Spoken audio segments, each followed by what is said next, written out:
Pozdravljeni! V tem posnetku si bomo pogledali primer izračuna UAK-a z enostavno računsko nalogo. V računski nalogi so prikazani naslednji podatki.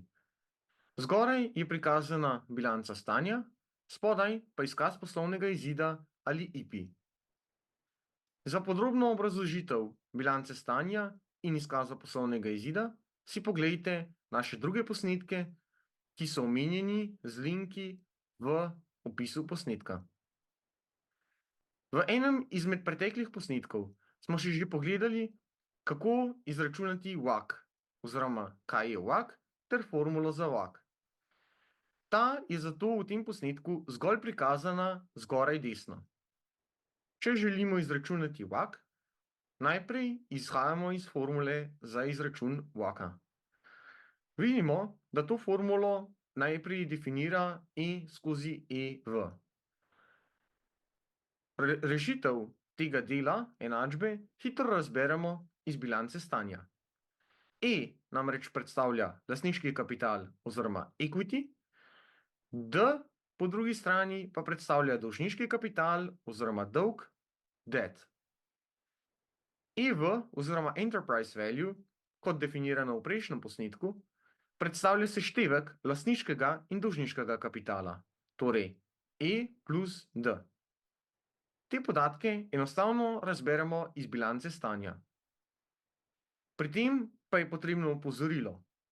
Če bi imeli podane tržne podatke, bi morali uporabiti tržne podatke in ne podatke iz bilance stanja. V našem primeru vidimo, da je višina lastniškega kapitala enaka 750 milijonov, višina dolžniškega kapitala enaka 750 milijonov in vrednost podjetja, torej enterprise value, enaka seštevku teh dveh vrednosti, torej 750 plus 750, kar je 1500 milijonov oziroma 1,5 milijarde. Nadaljujemo z izračunom RE in RD, torej tržne zahtevane donosnosti na lastniški kapital in tržne zahtevane donosnosti na dolžniški kapital. Najprej si poglejmo tržno zahtevano donosnost na dolžniški kapital. To zlahka izračunamo kot količnik med plačilom obresti, torej med višino obresti, ki je prikazana v izkazu poslovnega izida levo, ter višino dolžniškega kapitala, kot je prikazan v bilanci stanja. Vidimo, da je podjetje plačalo 75 milijonov obresti za 750 milijonov dolžniškega kapitala, kar pomeni, da je tržna zahtevana donosnost na dolžniški kapital enaka 10%. Nadaljujemo z izračunom tržne zahtevane donosnosti na lastniški kapital. To izračunamo s količnikom med čistim dobičkom, ki je prikazan v izkazu poslovnega izida in ki je vrednost oziroma denar, ki gre lastnikom, poenostavljeno, torej podrobnejšo razlago si oglejte v naslednjih posnetkih, torej med količnikom med čistim dobičkom in vrednostjo lastniškega kapitala v bilanci stanja. To razmerje je 100 milijonov deljeno 750 milijonov, kar pomeni tržno zahtevano donosnost na lastniški kapital v višini 13,3%.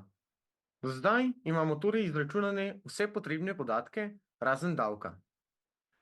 Davek pa izračunamo kot količnik med višino davčne obveznosti ter celotnim dobičkom, torej celotnim dobičkom zato, ker se od celotnega dobička obračuna davek.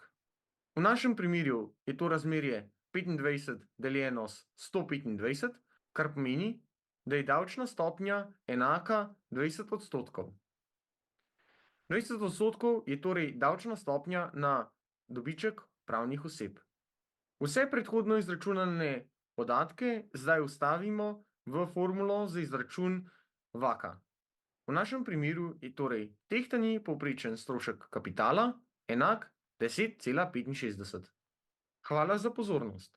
Lepo vabljeni, da si pogledate ostale posnetke na našem kanalu, nam sledite ter všečkate ta posnetek. Se vidimo naslednjič. Adijo.